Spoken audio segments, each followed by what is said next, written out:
So here's a drawing in white Prismacolor on black Stonehenge. Here's a page of those drawings, and I'll go back and show you that first drawing from start to finish. So this technique is white on black paper. It's it's a setup technique for black and white on tone paper. So with the white on black, you want to be very build things up slowly. So a couple of exercises to get you used to it. One is just a straight value scale. Like one side where you dig it in hard and really get the white as you can. Another useful thing is to do a sphere. Spheres are useful in general. So the model's going to have light from the top left. I want to do my little sphere the same way. So I'll have a plane break on it, like a planet. Now, since all we have is white, we want to be very careful with digging things in, and we have to sort of think backwards, because the darkest dark is the paper, and we're used to sort of the opposite. So this will sensitize you to the use of the white and make it easier for the next technique, which is black and white on tone paper. So if we start with just the white on black, also on these longer drawings, when I get my cross-hatching more controlled, I tend to go in just one direction, right? I just go right to left. I can control it much better that way than if I go back and forth. See, that tends to go a little bit lighter and darker here and there. So for our little sphere, if I want to show that it's lighter and darker than what's behind it, maybe I put a little bit of value behind the sphere.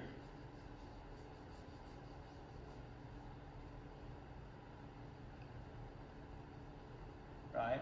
That way it can be lighter and darker. You'll notice also if I change the line direction a little bit, I'm right-handed, so I tend to have my cross-hatching be like this. So that's how I was doing it on the sphere, to sort of build up the value. Even if I leave it very faint, if you have trouble making it faint, you can hold it further back, right? This is good for controlling the pressure you put on with the pencil. So again, I can control it easier underhanded. It's much easier ergonomically to put less pressure on the tip if you hold it further back. So if you're having trouble making light lines, don't hold it like this, hold it like this. So I'm going to continue to build this up a little bit, just to practice and get used to this stuff before we have a pose with the model. Right? It's the same kind of thing. We have all our light logic.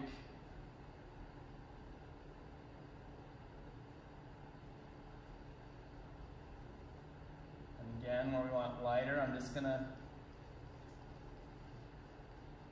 go very faint.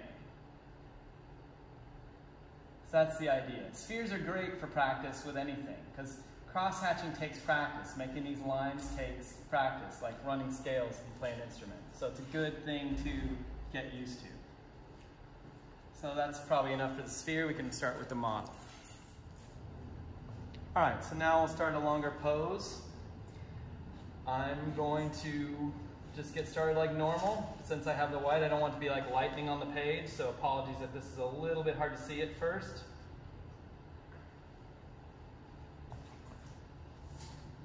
Just start over here so I'm not in front of my drawing. Start really light, underhanded. Again, holding the pencil underhanded is an easier way to draw with less pressure if you have a naturally heavy hand. The heavier your hand, the further you want to hold it back. So I just want to get things started, and then we'll switch to, since this drawing will take a little bit of time to build up, I'll just switch to a time lapse in a minute. Same thing as usual, I just want to get our action first, right? Then proportion, then volume. So we're going to handle the volume with the value. So again, I have a little bit of foreshortening here. I have a lot of foreshortening here. I just want to check this.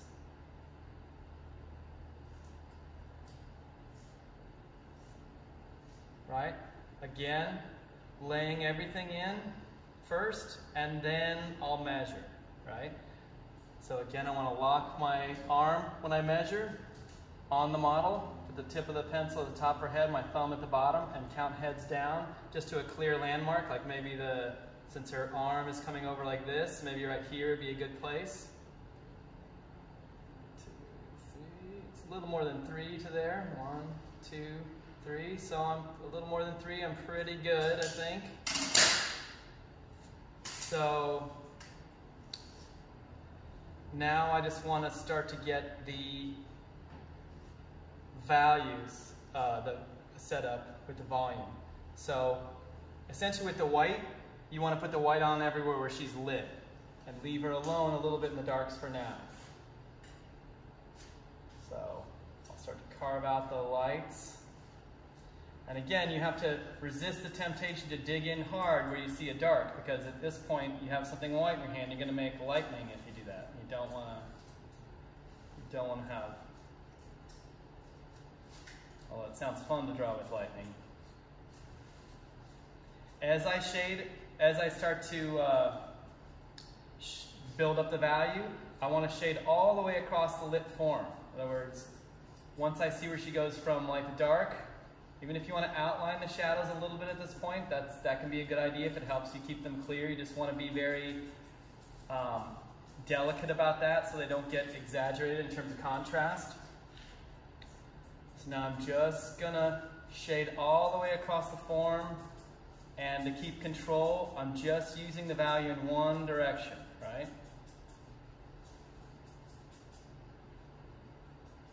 So my cross-hatching is just going since I'm right-handed, I'm just going left to right at this point.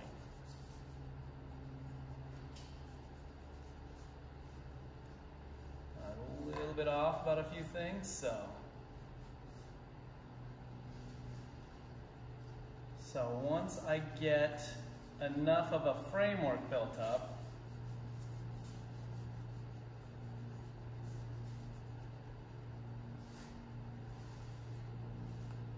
so over here, she's darker than what's behind her. So she's lighter than what's behind her and darker than what's behind her. So to show that she's darker than what's behind her, again, changing the line direction can help show a change in space. So my lines tend to go like this. So for what's behind her, if I go straight horizontal, it will start to give her a good figure ground relationship where she can be lighter and darker than what's behind her, eventually, like the sphere.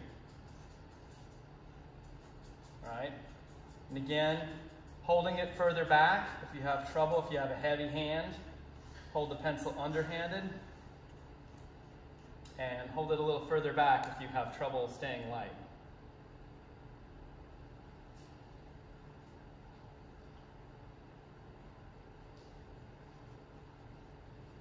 So now I've started to get a little bit of the plane break everywhere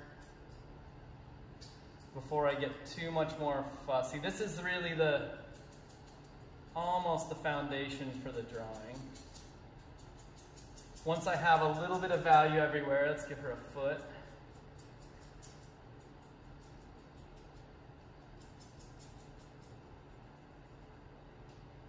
Then I'm going to decide where she's the lightest and darkest. She's really the darkest right here, where her head is in shadow and she has her hairline to the right, on the right side of her head. And she's the lightest over here. So as I start to build it up, just like I did on here, you can keep your line direction going the same. What really matters the most is the value you end up with. So you want to, again, you build it up a little slowly. This is a fairly slow technique. I'm drawing larger than you need to if you want to try this hand size the first time to get used to it. That's a good idea because, again, it takes a little bit of time to build up the value. So once I get a foundation, I'll go ahead and switch over to time lapse and build up the drawing some more. This is okay. I have the actions clear, the proportion looks okay, and I have a little bit of volume everywhere. It's a little faint, but now I'll build it up for you a little bit more.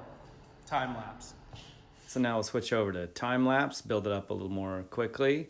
And I wrote that the model moved because she did, she moved her leg, but we'll try and work with it. That's another reason to build up your drawings and not just start copying the contours and rendering things out. I put a little value in behind her so that the darks on her show as being darker than what's behind her, so you can have a little more contrast than what's behind her. So this is a fun technique. I hope you guys enjoy it.